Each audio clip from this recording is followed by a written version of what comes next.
नमस्कार, मैं हूं नीलू। तो ट्रंप टैरिफ का जवाब भारत, रूस, ईरान, चीन सब देने के लिए तैयार हो गया है, क्योंकि ट्रंप ने जिस तरह से टैरिफ बम फोड़ा है, अब उसके बाद एक्सपर्ट भी मान रहे हैं कि देखिए इसके बाद जो ये 3-4 देश हैं वो अब साथ में आएंगे और यहां से ट्रंप को करारा जवाब मिलने वाला है। ये पूरा राजनीतिक समीकरण इन सब देशों के बीच किस तरह से बन रहा है, बातचीत करने के लिए मयंक मेरे साथ है। मयंक, ये बड़ी बात है, ट्रंप जिस तरह से एक एक देश को चुन चुन कर, और खास तौर पर अगर भारत रूस से तेल लेता है या फिर अगर रूस तेल बेच रहा है या चीन खरीद रहा है, तो इन सब को लेकर अब ट्रंप प्लान बना रहे हैं कि किस तरह से इनको परेशान किया जाए। क्या ऐसा हो सकता है कि ट्रंप जिस तरह से परेशान कर रहे हैं इन देशों को, उनका एक अपना गुट बन जाए और फिर ये मिलकर ट्रंप को जवाब दे? देखिए, अमेरिका के पूर्व राष्ट्रीय सुरक्षा सलाहकार हैं जॉन बोल्टन, इनकी तरफ से एक बयान सामने आया है। उन्होंने ट्रंप एडमिनिस्ट्रेशन को और ट्रंप गवर्नमेंट को आगाह करते हुए कहा है कि अगर आप भारत पर ज़्यादा टैरिफ लगाते हैं तो इसका बड़ा नतीजा होगा कि भारत, चीन और रूस ये मिलकर एक बड़ा ग्रुप बना सकते हैं। इनके बीच की दूरियां कमजोर होगी, ये इंटरनेशनल फ्रेमवर्क में एक साथ मिलकर काम करेंगे और वो अमेरिका के लिए बड़ी चुनौती होगा। देखिए, ऐसा होता दिखाई भी दे रहा है। आप देखें, कल ये खबर आई कि प्राइम मिनिस्टर मोदी जो है वो चीन की यात्रा पे जाएंगे, जिनपिंग से मुलाकात करेंगे। इसके पहले भारत के विदेश मंत्री एस जयशंकर जो है वो बीजिंग गए थे, उनकी जिनपिंग से मुलाकात हुई थी और बताया जाता है कि उसमें एक बड़ा फ्रेमवर्क तैयार किया था, जिसके बाद अब मोदी जा रहे हैं।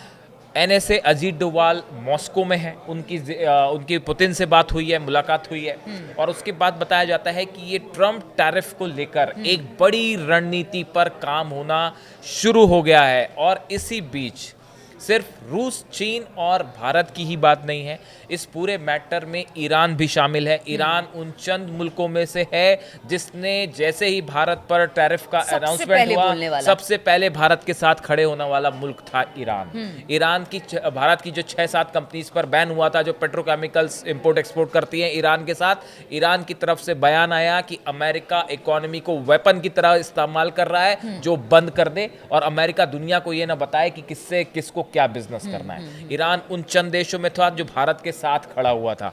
ईरान के साथ भी भारत का व्यापार और ऑयल का जो बिजनेस है वो अमेरिका को पसंद नहीं है, लेकिन उसके बावजूद दोनों देश जो है इस दिशा में आगे बढ़ रहे हैं। वैसे ही आप देखिए, रूस सबसे ज्यादा आपत्ति अमेरिका को जो है वो रूस के तेल को लेकर है। इसकी बड़ी वजह जो ट्रंप बताते हैं, ट्रंप का कहना ऐसा है कि ये जो ऑयल बिजनेस से पैसा रूस कमा रहा है वो यूक्रेन वॉर में इस्तेमाल हो रहा है। अच्छा, आप कंटिन्यू करेगा, इसमें जोड़ दे। विटकॉफ जिस तरह से पुतिन से मिलकर आए, उसके बाद कहा गया कि यूक्रेन के जो कैंप था, मतलब सेना का कैंप था, उस पर हमला कर दिया गया। यानी बात नहीं मान रहे हैं पुतिन, या फिर भारत उनसे बातचीत कर रहा है या तेल खरीद रहा है। ये सब एक बड़ा कारण है, क्योंकि चुनौती देने वाला देश यही सब है जो कि आपको आपस में सहयोग बनाए हुए पहली बात ये बात समझनी पड़ेगी कि ट्रंप टैरिफ का मकसद क्या है, ट्रंप चाहते क्या है। ट्रंप को कई देशों में ठीक ठाक डील मिल गई उनके इंटरेस्ट के मुताबिक, जैसा वो चाह रहे थे।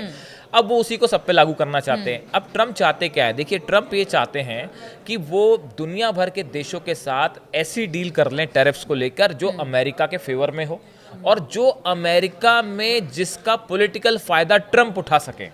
देखिए, आप ये समझिए इस बात को, अमेरिका में एक बहुत बड़ा वर्ग है, बहुत बड़ा पॉपुलेशन है जो ट्रंप की पॉलिसी से सहमत नहीं है। बिल्कुल, ये उनके तो अपने खुद के मंत्री उनको अब कह रहे हैं से सहमत नहीं है। मतलब आज जो कर रहे हैं वो ठीक नहीं कर रहे। इन हालात में ट्रंप ये चाह रहे हैं कि अमेरिका के लोगों के बीच अपनी शेखी बघारी जाए और ये बताया जाए कि भाई देखिए, हमने इतने सारे देशों के साथ ये डील कर ली है जिसका हमको बड़ा फायदा होगा। और ये पॉइंट, इसका राजनीतिक फायदा उठाना एक पहला मकसद उनका ये है। दूसरा मकसद ऑयल वाला तो जो है सो है ही कि वो नहीं चाहते कि रशिया, इसके पीछे भी एक बड़ी वजह है, अमेरिका के ऊपर लगातार दबाव है, फेडरल रिजर्व बैंक के ऊपर दबाव है कि इंटरेस्ट रेट कम करिए, इंटरेस्ट रेट कम करिए। अगर भारत रूस से अपना व्यापार ऑयल का कम कर देता है तो अमेरिका के कि फेडरल रिजर्व के ऊपर ये दबाव कम हो जाएगा इंटरेस्ट रेट कम करने का, क्योंकि भारत के साथ जब जैसी व्यापार रूस का कम होगा, क्रूड ऑयल का प्राइस बढ़ेगा और अमेरिका में इसका असर ये होगा कि इंटरेस्ट रेट कम करने का जो ट्रंप गवर्नमेंट पे दबाव है वो कम होगा।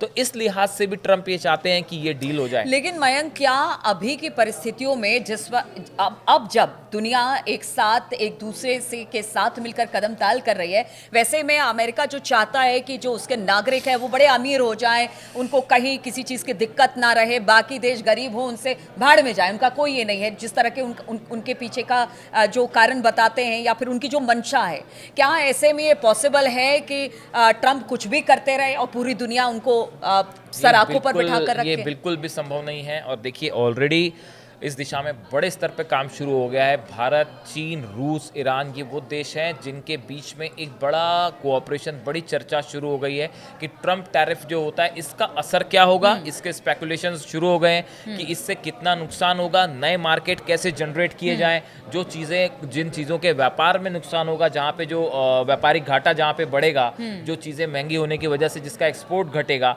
उनको कहाँ, कौन से नए मार्केट्स में खपाना है, कहाँ नई जगह जनरेट करना। आप देखें इसको लेके बड़े स्तर पर चर्चाएं शुरू हो गई हैं। तो ट्रंप को एक बड़ा झटका लगता दिख रहा है जब ये 4-5 देश जो सहमत नहीं है अमेरिका से, वो एक साथ मिलके काम कर रहे हैं। दूसरी एक बड़ी चीज़ देखिए कि ट्रंप ऑलरेडी इस तरह की चर्चाएं अमेरिका में है कि ट्रंप का जो टैरिफ एक धमकियां होती हैं, ट्रंप टैरिफ जो एक हथियार की तरह इस्तेमाल कर रहे हैं, इसको लोगों ने सीरियसली लेना बंद कर दिया है। देखिए ये पूरी दुनिया में एक बड़ा असर है कि कई तो ऐसी मैं चर्चाएं देख रहा था रूस, अमेरिका के ही न्यूज़ टेलीविजन्स पे और न्यूज़पेपर्स में कि भाई ये जो ट्रंप टैरिफ है ये एज ए वेपन जो है ये फेल कर गया है।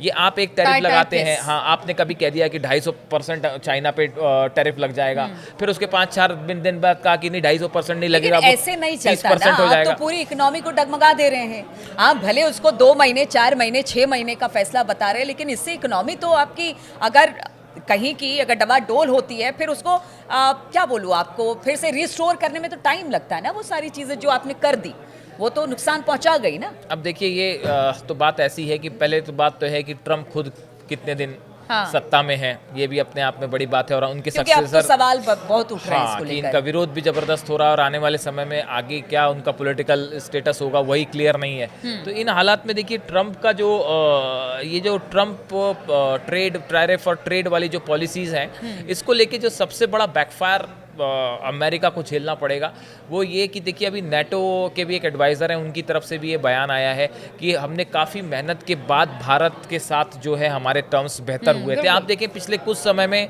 अमेरिका और भारत के बीच में थोड़े से मित्रता वाले संबंध बनने शुरू हुए थे, लेकिन इस पूरे टैरिफ प्लान के चलते आप देखें पिछले 6 महीने के अंदर एक बार फिर ये बात साबित होती दिख रही है कि भारत का जो सच्चा दोस्त है वो रूस है।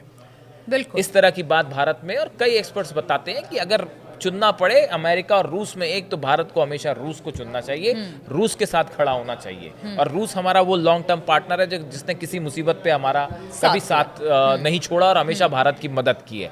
तो देखिए कुल मिला के ये जो ट्रंप टैरिफ वाला प्लान है, ये फिलहाल आगे इसका कितना असर होगा, ये कितने % पर कायम रहेगा, ये अभी आगे देखने की बात है। लेकिन अमेरिका में ऑलरेडी जैसा जॉन बोल्टन एनएसए खुद उनके कह रहे हैं कि इसके चलते जो सबसे बड़ा असर होगा कि इंडिया, रशिया, चाइना जो है वो एक प्लेटफॉर्म पे साथ नजर आएंगे। तो ट्रंप का टैरिफ जो कार्ड है, क्या वो बैकफायर कर रहा है? क्या आगे आने वाले दिनों में ट्रंप के लिए ही मुसीबत खड़ी करेगा? इस पर लगातार हमारी नजर बनी रहेगी। आप बने रहिए हमारे साथ।